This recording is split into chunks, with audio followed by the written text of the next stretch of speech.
الحمد لله رب العالمين والصلاة والسلام على أشرف الأنبياء والمرسلين وعلى آله وصحبه وسلم تسليما كثيرا أما بعد.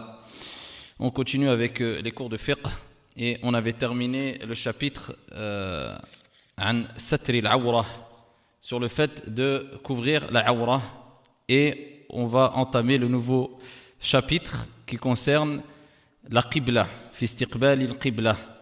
Donc dans le fait de un chapitre qui concerne le fait de s'orienter en face de, ou en direction plutôt de la qibla. Tout le monde le sait, et il y a unanimité sur le sujet qu'il est demandé aux musulmans de s'orienter en direction de la qibla afin d'effectuer la prière obligatoire ou bien la prière surérogatoire, donc al-fard, donc la prière obligatoire al-dhuhr, al-asr, al-maghrib, al-isha, et la prière surérogatoire al-nawafil. Lakin il diverge sur le hukm, le jugement ici de la prière surérogatoire. Est-ce qu'il est obligatoire, à quel moment, etc. Et ça on le verra dans les détails, incha'Allah, billahi tawfiq. Donc ce qu'il faut retenir aussi quand on parle de la qibla, c'est que la qibla des musulmans, ou la première qibla des musulmans, était Baytul Maqdis, donc c'était Masjid al-Aqsa, donc la mosquée Al-Aqsa.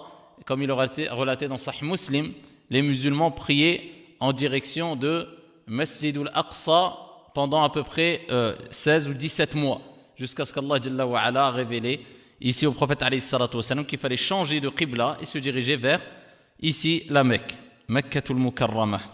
ويقول المؤلف استقبال القبلة في الصلاة شرط لصحتها مع الأمن. Le fait de s'orienter vers la qibla, eh bien, c'est une condition de validité de la prière ma'al amn. Il met comme ici, on va dire comme point, où il souligne le point qu'il faut qu'il y ait la sécurité, et on peut rajouter aussi al-qudra, la capacité. Donc celui qui prie en direction de la qibla, ou celui plutôt qui ne prie pas en direction de la qibla pour une prière obligatoire, parce qu'il n'était pas en sécurité, donc il n'y avait pas ici al-amn qui était garanti, la sécurité qui était garantie, ou bien al-qudra, la capacité de pouvoir le faire, fattaqullah mastata'tum, craignez Allah tabaraka wa ta'ala, ici au mieux ou comme vous le pouvez, il est pardonné, sa prière est valide. Quand on parle de amn, de sécurité, c'est quelqu'un qui a ici, qui met en danger sa vie, s'il prie en direction de la qibla. Ou bien al-qudra, celui qui a les capacités, celui qui n'a pas les capacités parce qu'il est vraiment malade, ou il est sur son lit d'hôpital, il ne peut pas se diriger vers la qibla, ou il est dans une situation très délicate, où il est impossible pour lui d'être en direction de la qibla. Est-ce qu'il doit reporter la prière? S'il peut reporter la prière tant que la prière ne sort pas de son temps, oui, sinon il doit prier. Et le fait de ne pas être en sécurité ou de ne pas avoir les capacités afin de pouvoir prier en direction de la qibla ne lève pas l'obligation de faire sa prière à l'heure. Car Allah tabaraka wa ta'ala dit Inna as-salata kanat 'ala al-mu'minina kitaban mawquta. Donc celui qui va nous dire je n'ai pas les capacités de me diriger vers la qibla, ou bien je ne suis pas en position de amn, de sécurité, est-ce que je peux retarder la prière à tel point qu'elle sorte de son temps? Nous lui disons non, prie comme tu peux. D'accord? C'est pour ça que le mu'allif ici, il met la condition de l'amn, et on peut rajouter bien sûr ici le fait qu'il ait les capacités aussi, al-qudra. Donc il dit istiqbalu al-qiblati fi as-salati shartun.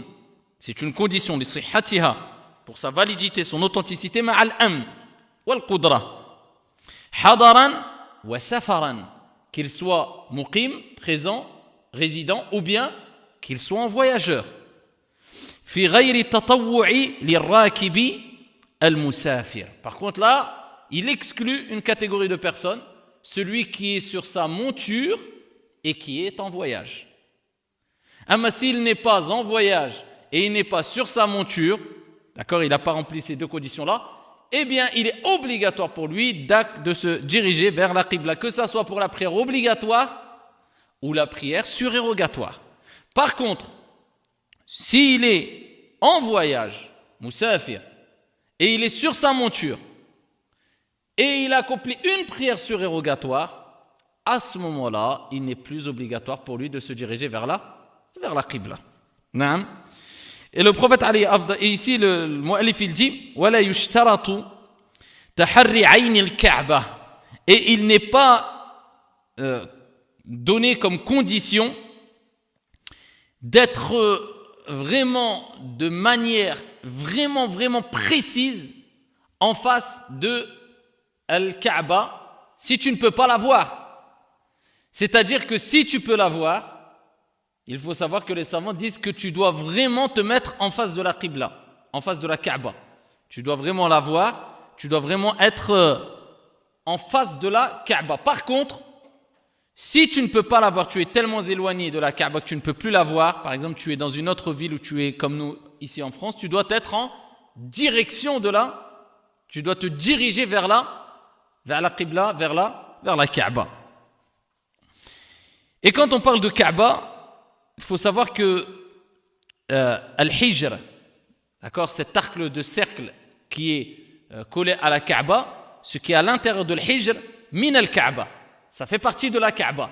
Simplement, lors de la reconstruction, ils n'ont pas terminé, de sorte que ici, Al-Hijr se retrouve ici dedans la Kaaba et qu'on le voit et on le remarque clairement avec la construction. Mais ça fait partie de la Kaaba. Est-ce qu'il est autorisé de prier dedans le Hijr? Pour une prière surérogatoire, il est autorisé de prier dedans le Hijr. Même c'est recommandé, car le prophète alayhi salatu wassalam l'a recommandé à Aïcha radiyallahu anha wa ardaha. Ça c'est pour an-nawafil, les prières surérogatoires.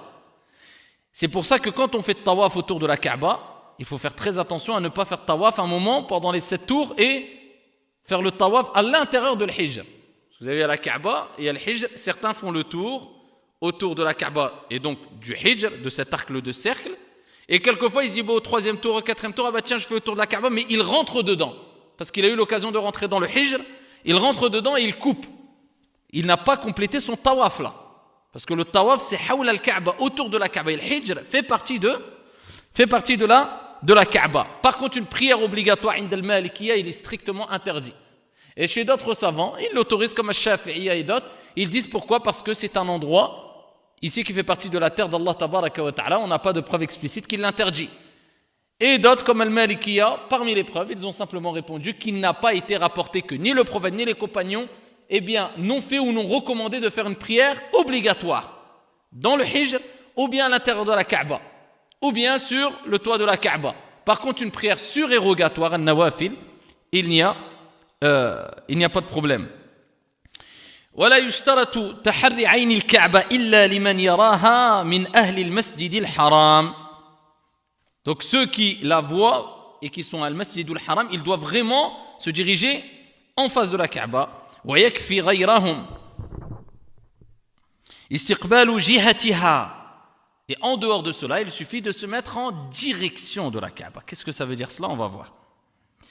إلا أن يكون الانحراف عن سمتها كثيرا فتبطل الصلاة بتعمد ذلك. Et là il dit al-mu'allif, sauf si la personne se détourne trop de la Kaaba, à ce moment-là sa prière elle devient batila. Alors il faut savoir que l'obligation de se diriger vers la Qibla réside en plusieurs textes et entre autres le texte coranique où Allah tabaraka wa ta'ala dit فَوَلِّ وَجْهَكَ شَطْرَ الْمَسْجِدِ الْحَرَامِ وَحَيْثُ مَا كُنْتُمْ فَوَلُّوا وُجُوهَكُمْ شَطْرَهُ. Et le prophète alayhi salatu, donc Allah azza wa jalla dit فَوَلِّ وَجْهَكَ شَطْرَ الْمَسْجِدِ الْحَرَامِ, et tourne ici ton visage vers le sanctuaire sacré, la mosquée sacrée. وَحَيْثُ مَا كُنْتُمْ فَوَلُّوا وُجُوهَكُمْ شَطْرَهُ, et où que vous soyez, dirigez vos visages, vos faces vers la mosquée sacré. Et le prophète alayhi salatu wassalam a dit dans le fameux hadith de Abu Huraira fil musi fi salatihi, concernant la personne qui n'avait pas bien accompli la prière et qui s'était précipité. On reviendra sur ce hadith bien sûr, vous connaissez le hadith, celui qui s'est trompé dans sa prière, celui qui a eu des manquements dans sa prière, celui qui a eu des négligences dans sa prière. Eh bien il est venu saluer à plusieurs fois le prophète alayhi salatu wassalam, sallama ala nabi alayhi salatu wassalam.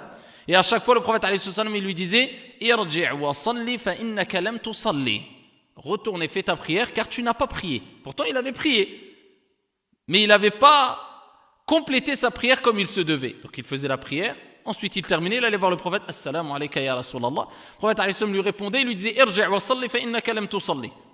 Retourne et prie, tu n'as pas pris. Une deuxième fois, il revenait, Assalamu alaykum ya Rasulallah. Le prophète il lui redit, Irji' wa salli fa innaka lam tusalli. Retourne et prie, tu n'as pas pris. Il retourne encore voir le prophète alayhi salatu wa salam, Assalamu alaykum Irji' wa salli fa innaka lam tusalli. Retourne et prie, tu n'as pas pris. Il a dit, Wallah, par celui qui t'a envoyé ici avec la vérité, je ne connais que cette prière.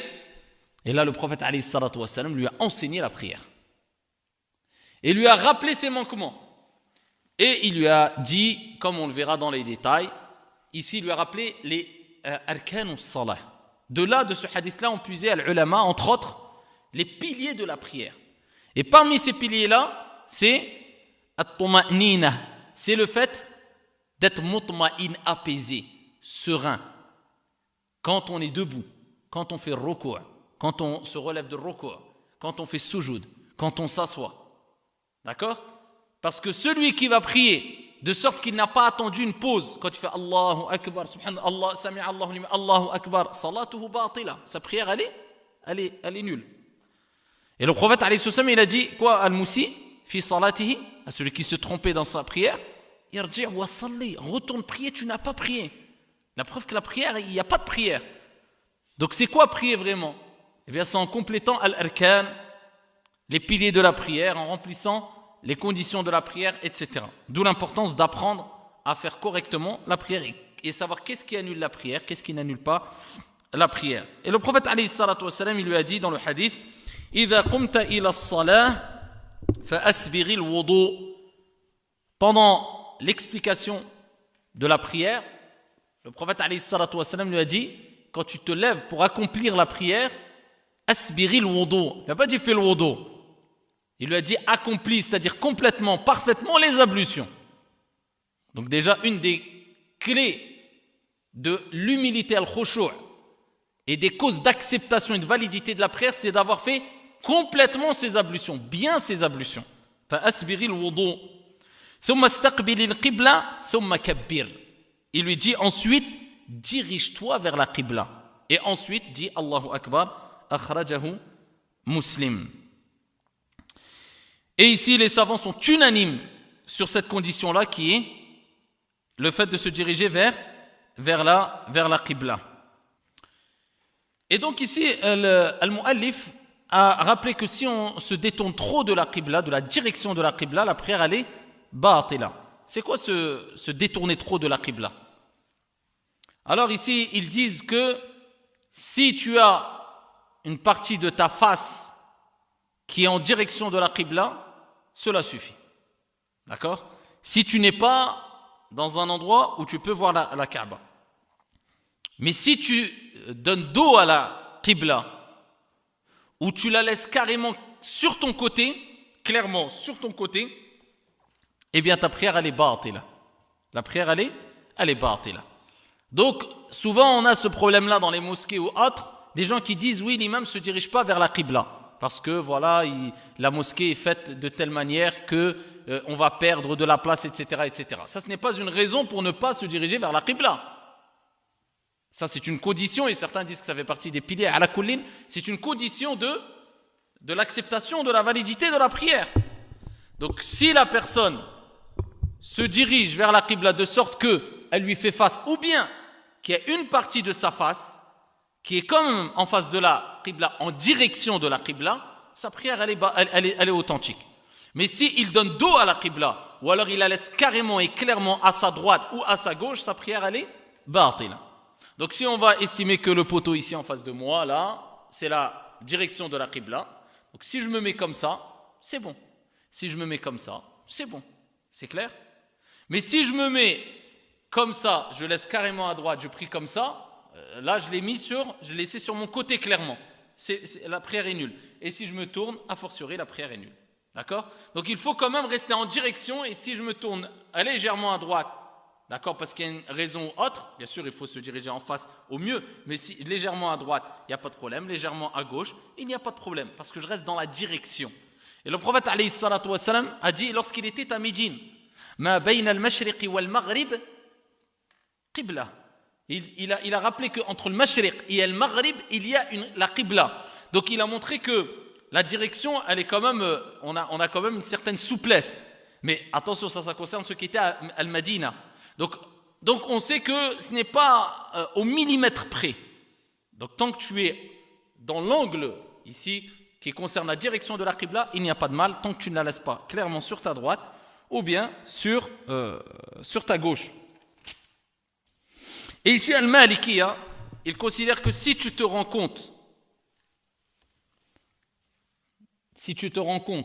ici de l'erreur, de la direction, eh bien, il y a deux cas. Soit tu es en prière, soit tu es sorti de la prière. Soit tu es en prière, soit tu es sorti de la prière. Alors, Inda Shafi'iyya, ils disent dans tous les cas, ta prière, elle est nulle. Ils ne cherchent pas à comprendre. Et ils disent, tu dois la rattraper. Parce qu'ils disent, c'est une condition, l'histoire est terminée et ta prière, elle est nulle. Khalas. Même si son temps est sorti de la prière. Al-Hanabila, eux, ils disent non. Ils disent, si tu as fait un effort de chercher la qibla et ensuite tu t'es rendu compte que la prière est nulle, que la direction était mauvaise, eh bien, tu es excusé. Parce que tu as fait l'effort de chercher. Mais si tu n'avais pas fait d'effort et c'est dû à ta négligence, tu dois la recommencer. Et si tu es dans la prière, eh bien tu termines ta prière. Et Al-Malikiya, ils ont dit que si tu étais dans la prière, tu étais quelque part excusé jusqu'à ce que tu aies l'information de ton erreur. Et si on t'indique que ta prière, tu n'es pas en direction de la qibla, attention, quelqu'un te dit, non, pendant que tu pries, par exemple, il te bouge un peu. Mais tu restes dans l'axe en général de la qibla. Tu restes dans ta prière. Mais si vraiment il te dit c'est à l'opposé, ou alors il te tourne de sorte que tu la laisses clairement à ta droite ou à ta gauche, il te dit fais salat, tu dois arrêter ta prière. Ta prière, elle est nulle. Parce que pendant l'acte d'adoration, tu as pris conscience que la condition n'était plus valide. Mais si par contre tu t'en rends compte après la prière et la prière elle a été terminée, eh bien ta prière, elle reste valide. Et toujours la même chose, il recommande, quand il y a un manquement, il recommande de faire quand même, de façon préférable, as-salah, la prière, tant qu'elle est dans son temps. Mais si elle est sortie de son temps, eh bien la prière, عند المالكية وعند الجمهور, elle est valide, lakin, ici tu n'as pas à la rattraper, parce qu'elle est sortie de son temps. Si elle n'est pas sortie de son temps, elle est valide, mais par contre tu dois la rattraper, bien sûr quand je dis tu dois, c'est de manière préférable. Clair? Et il dit al-muallif ويجتهد المصلي إذا كان في الصحراء. Et ici al-musalli, celui qui accomplit la prière, doit faire l'effort s'il est fi sahra. Donc s'il est dans un endroit, d'accord, une vaste étendue, un désert ou autre, fi talabi jihati al-qibla, dans la recherche de la qibla. فإذا غلب على ظنه جهة صلى إليها. Et si ici le doute, ou alors il pense plus, il est quasiment sûr que c'est vers tel endroit la qibla, mais il fait l'effort au maximum, il prie vers cette direction-là. Il regarde ce qui va ghalabatu dhann, ce qui va primer quant à son doute, sa suspicion. D'accord? Il se dit, moi je suis plus sûr qu'elle est vers là que vers là. Tu pries vers l'endroit où tu es le plus sûr. فَإِذَا تَحَيَّرَ تَخَيَّرَ. Donc à ce moment-là, ici, quand il doute, eh bien il doit choisir ce sur quoi il est le plus sûr. وَإِذَا كَانَ فِي مِصْرٍ مِنَ الْأَمْصَارِ الْإِسْلَامِيَّةِ الْمَشْهُورَةِ. Et s'il est dans Misr, on parle de ville quand on parle de Misr. Et Misr, c'est aussi l'Égypte. Misrin min al-amsar. C'est pour ça on dit Jam'u Misr, c'est al-amsar, c'est les villes. Donc min al-amsar al-islamiyya al-mashhoura. S'il est dans une ville musulmane connue, كالمدينة ودمشق والقاهرة قلد محارب مساجدها العتيقة. Et il dit s'il est dans des villes connues, des villes musulmanes connues, il donne l'exemple al-Madina ou bien Dimashq ou bien al-Qahira en Égypte, d'accord, qui sont des références quand même islamiques, ces villes-là. قَلَّدَ مَحَارِبَ مَسَاجِدِهَا الْعَتِيقَةِ. Eh bien, à ce moment-là, il imite, il suit al-maharib, c'est-à-dire les endroits où l'imam fait la prière. Et ça, c'est une des choses qu'on retrouve de bonnes dans le mihrab, c'est que ça permet aux visiteurs, aux voyageurs, aux personnes qui ne sont pas résidentes, etc., quand ils rentrent dans une mosquée, de savoir automatiquement elle est où là, elle est où la qibla. D'accord? Donc il dit à ce moment-là, il se dirige et il prend comme référence, eh bien, ici le mihrab. Et de toute manière, aujourd'hui, avec les boussoles, avec les applications, c'est très très simple de se retrouver ou de retrouver la qibla. Ou dans tous les cas, de toute manière, eh bien ici, il doit faire l'effort au maximum. Quelqu'un va faire l'effort au maximum. Il est je ne sais où, il va regarder par rapport au soleil, ça dépend, nous on est en France, le soleil se lève à l'est et se couche à l'ouest. Donc ici, comment il va se repérer par rapport au soleil? Ici en France, la qibla elle est au sud-est. Au sud-est, on est d'accord? Et donc ici, comment il va regarder? Donc il va regarder le soleil, il voit approximativement al-Maghreb, si c'est pas nuageux, etc. Où le soleil s'est couché, d'accord? Donc à l'ouest, donc il va regarder du côté de l'est l'opposé et un peu à droite. Ça va lui donner le sud-est, d'accord? Donc en France, c'est comme ça qu'on va faire pour trouver la qibla. Celui qui n'a vraiment pas d'autre moyen que de se référer par rapport au soleil, eh bien il va regarder le sud-est. Je répète, le soleil se lève à l'est, il se couche à l'ouest. Donc il va regarder du côté de l'est, donc s'il voit qu'il se couche à l'ouest, il regarde son opposé, l'est, et nous c'est par rapport à la France c'est sud-est, et il déborde un peu vers la droite, ou il tourne un peu vers la droite, et il aura le sud-est. D'accord. S'il a fait l'effort au maximum, عند المالكية, et il s'avère qu'il s'est trompé après la prière, eh bien, il agit de la même manière qu'on a expliqué tout à l'heure. Pour le premier cas, c'est-à-dire, si son temps n'est pas sorti de la prière, il est préférable, عند المالكية, de refaire la prière. Si son temps est sorti, il ne refait pas la prière. Et dans les deux cas, Inch'Allah ta'ala, sa prière est valide. Contrairement à d'autres, عند الشافعية, par exemple, eux ils disent, sa prière est batila dans tous les cas. D'accord? Et ici, si il se rend compte pendant la prière, عند المالكية, il doit arrêter la prière. Si c'est après la prière, bien sûr, comme on a dit précédemment, il n'a pas arrêté il n'a pas recommencé la prière, sauf de manière préférable si le temps n'est pas sorti. Ok? Donc, هذا بالنسبة القبلة. Ensuite, il dit وقبلة الراكب لدابة أو سفينة وما أشبههما. Alors, concernant Ar-Rakib, c'est celui qui monte sur une monture, ou peu importe aujourd'hui, ça peut être un bateau, ça peut être un avion, ça peut être un animal ou autre. Eh bien, celui qui est sur une monture, peu importe, un bateau ou autre chose, وَقِبْلَةُ الرَّاكِبِ لِدَابَّةٍ أَوْ سَفِينَةٍ وَمَا أَشْبَهُمَا كَقِبْلَةِ مَنْ يُبَاشِرُ الْأَرْضَ فِي صَلَاتِهِ. Ça veut dire quoi ici? C'est la même chose. Sa qibla, c'est où? C'est comme celui qui est à même le sol. D'accord? Il doit se diriger vers la qibla. Illa.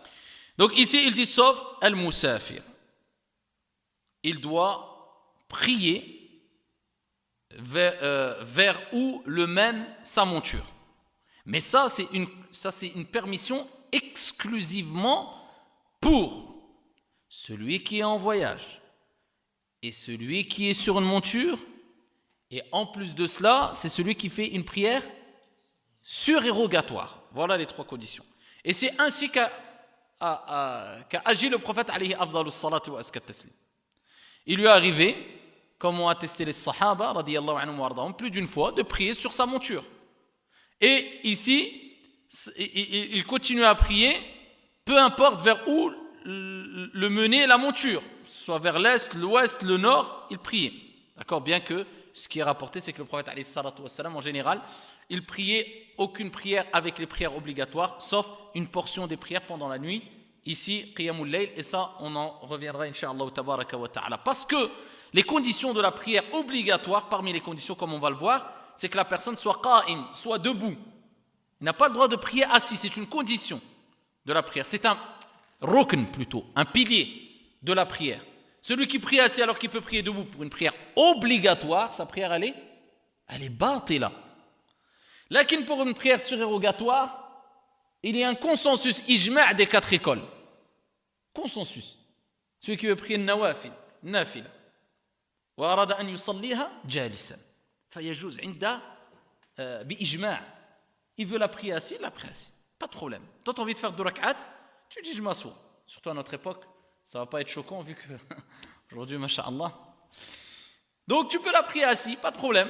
En tout cas, il est préférable pour toi de prier assis 2 rak'at surérogatoires ou même toute salat al-tarawih avec sincérité que de les faire debout avec ostentation ou alors pour satisfaire autre qu'Allah Azza wa Jal. Parce que tu as honte de les gens. Si tu dis juste ça, ouais mais les gens, t'as dit les khlas, arrête-toi là. À partir du moment où tu as fait rentrer les gens dans ton... Oui, mais les gens... Quoi les gens? Les gens vont dire... L'histoire est terminée. Pour toi, il est mieux de prier assis. D'accord? Parce que là, tu ne pries pas debout pour satisfaire Allah tabaraka wa ta'ala, pour avoir plus de récompenses, mais pas parce que les gens vont dire. Vous voyez? En tout cas, il est autorisé de prier, et bien sûr, on ne recommande pas du tout, mais il est autorisé de prier assis. La seule chose que la personne perd dans cela, c'est quoi? Si la prière, elle prie assis. La personne prête. Hein? Quelle récompense? Quel sujoud? Non, mais c'est... Oui, bien sûr. Mais qu'est-ce qu'il perd comme récompense? La moitié de la récompense. Le prophète, il a dit la moitié, al-nisf. Il perd al-nisf. Mais il a la moitié de la récompense. Non seulement sa prière est valide, et en plus de cela, il a une récompense, mais il a la moitié de la récompense ici, que s'il avait prié en position debout. D'accord? Donc ici, il faut faire attention à cela. فعن ابن عمر أن النبي عليه الصلاة والسلام كان يصلي على راحلته في السفر. Donc ici, Ibn Umar a rapporté que le prophète عليه الصلاة والسلام priait ici sur sa monture alors qu'il était en voyage. Et les savants, ils ont déduit comme quoi ici seulement pendant le voyage et pour les prières surérogatoires, il a été rapporté cela. Et les autres prières obligatoires, le prophète a bien détaillé les arkan, comme on va le voir incha'Allah tabaraka wa ta'ala. Il a dit que ça fait partie des piliers d'être debout et c'est une condition que d'être face à la qibla. Donc ça c'est général. Et donc pour limiter ou alors pour spécifier une situation, il faut des preuves. Et on a les preuves. Le hadith de Ibn Umar et plein d'autres textes. D'accord? Donc, à partir du moment où une personne nous pose la question maintenant, c'est assez simple. Est-ce que je peux prier je suis dans un avion. Comment je fais pour faire ma prière alors? C'est quoi la règle déjà? Qu'est-ce qu'on lui dit d'abord? Première chose. Quelle prière tu veux prier? Première des choses. C'est une prière obligatoire ou surérogatoire? C'est comme ça qu'il faut réagir. Il faut aller étape par étape dans toute chose. On ne peut pas résoudre un problème tant que tu n'as pas tous les tenants et les aboutissants. Tu n'as pas tous les éléments. Tu parles de quelle prière déjà? Et voilà pourquoi ils disent, les savants, que la question c'est 50% de la réponse. Les gens ils posent des questions, tu ne comprends rien. Tu dis attends. Tu es obligé de t'asseoir et de lui dire de quoi tu parles, de qui, quand, où, à quel moment, etc. Voilà pourquoi répondre aux questions rapidement comme ça c'est délicat. D'abord, quelle prière? Prière surérogatoire, if'al mashi'at. L'histoire est réglée. C'est une prière obligatoire. Ouais, mais c'est difficile, est-ce que je peux? Dans tous les cas, tu n'as pas le droit de laisser passer la prière de son temps. Ça, c'est la règle.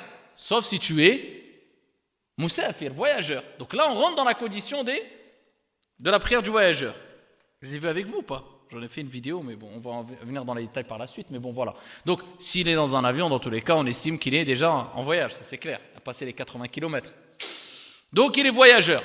Mais s'il te dit non, même en réunissant Dhuhr et l'Asr, là, le Maghreb va rentrer. Ah, tu n'as plus le choix, tu es obligé de prier. Ne me dis pas, oui, je vais attendre d'arriver ici à ma destination. Si tu sais que tu vas être dans les airs pendant la prière et le temps va sortir, tu es obligé de prier. Tu es obligé de faire ta prière. Mais comment faire sa prière? Alors, ici, on vient aux nouvelles situations, ici aux nouveaux événements, on regarde, on prend en compte l'espace et le temps, etc. Voilà pourquoi il est important de ne pas rester figé simplement sur les textes sans prendre en considération ici l'espace et le temps. Alors, la réponse va diverger ou va être différente selon le vol que tu vas prendre déjà. Si tu fais Paris-New York, la réponse ne sera pas la même que si tu fais Jeddah-Al-Madina. On est d'accord ou pas? Donc voilà pourquoi il est important de prendre en considération l'espace et le temps. Bien sûr, si tu es dans un vol où il n'y a que des musulmans, où tu es en Terre Sainte, où tu vas au pèlerinage, où tu vas à l'Umrah, ici, personne ne va être choqué. Même dans des avions, Air Saoudia ou autres, il y a quoi? Il y a des endroits pour faire la prière. Ils ont même fait des lieux de prière. Donc tu vas dans cet endroit-là, tu pries, il n'y a pas de problème. Même dans ces cas-là, tu n'as pas le droit de prier assis.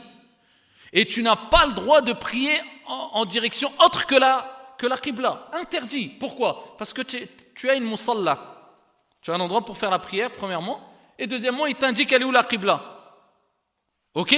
Donc tu dois te diriger vers la Qibla. Et pendant ta prière, si tu as vision sur l'écran qui te donne la direction de la Qibla, parce que l'avion il ne fait pas comme ça, il ne faut pas rêver. Donc il va prendre la Qibla, stop, tu es en direction de la Qibla. Mais si au cas où tu t'aperçois que l'avion change vraiment de Qibla, tu te tournes en même temps. Mais en général, dans un avion, non. Tu commences parce qu'ils ont des écrans dans la Moussalla, pour ceux qui ont déjà pris les avions Air Saoudia par exemple, et là tu pries, il n'y a pas de problème. Celui qui prie assis, sa prière elle est batte, elle est nulle. Ça c'est clair, on n'en parle même pas. Il n'y a aucun doute sur cela. Mais par contre, il doit le faire. S'il n'y a pas de musalla, fattaqullah, mastata'tum, craignez Allah selon vos capacités ou au mieux. Et on avait dit quoi au début, le mu'allif il avait mentionné, la condition c'était quoi qui soit en quoi? Tu dois te diriger obligatoirement vers la Qibla pour une prière obligatoire, tant que tu es en... Vous avez oublié? Il avait cité deux choses. Al-amn, la sécurité, et al-qudra, la capacité. Ça veut dire que si tu es en sécurité, eh bien ici il n'y a aucun préjudice pour toi. Et l'islam est venu pour préserver ici l'honneur du musulman, ses biens, sa vie, etc. Donc ici, si tu sais qu'il n'y aura aucun grave préjudice, ni pour ton honneur, ni pour tes biens, ni pour ta vie, ni pour ta religion, ni pour... Eh bien, à ce moment-là, tu dois prier et tu es en sécurité et tu as les capacités, tu dois prier debout normalement. Mais déjà, si on prend juste au niveau de la sécurité, comme je l'ai dit, ça change des vols. T'amuses pas à te lever pour faire takbir et encore moins l'iqama, encore moins l'adhan dans l'avion. Si tu vas, je ne sais où, tu es dans un vol où il n'y a pas de musulmans, où il n'y a quasiment pas de musulmans. C'est normal, tu vas heurter leur sensibilité, ils vont être choqués, ça va porter préjudice, etc. Non, donc là c'est clair. Ici, tu dois prier assis. Tu pries assis, tu es dans ton endroit. Simplement, ce qui est demandé quand on prie assis, c'est de s'incliner un peu pour le ruku' et plus pour le sujoud. D'accord? Donc comme ça, Allahu Akbar, Subhana Rabbi al-Azim, Subhana Rabbi al-Azim, Sami'a Allahu liman hamida, Allahu Akbar, Subhana Rabbi al-A'la. C'est tout. Khalas? Si tu es dans un endroit où il n'y a aucun souci, aucun préjudice, pour te lever au moins, après sujoud et tout, tu peux pas, tu dois te lever. D'accord? Mais là, ça dépend. On ne peut pas donner de réponse comme ça. Ça dépend, tu es dans quel pays, dans quelle ville, dans quel endroit, à quelle époque, à quel moment, où, avec qui, tout seul, pas tout seul. Ça dépend. S'il ne peut pas, tout le monde se lève dans un avion pour prier, ils vont faire comment? Donc ici, l'intérêt général prime sur l'intérêt personnel. Donc ici, tu pries assis. Il n'y a pas besoin de chercher des complications. Tu pries assis, takbir, Allahu Akbar, et tu pries assis. D'accord? Mais quand on peut, il faut, comme dans toute chose, al-wasat, rester dans le juste milieu ici. Il ne faut pas exagérer d'un côté ou d'un autre. Certaines personnes vont exagérer, je prie, c'est souvent des gens, ils aiment bien faire du cinéma, c'est tout. Alors que vraiment, tu vas faire comment? Tu vas te lever devant tout le monde, tu vas faire at-takbir, tu vas faire sujoud, et tu vas prier. S'il y a un problème, et les hôtesses, ils vont passer, et comment tu vas faire?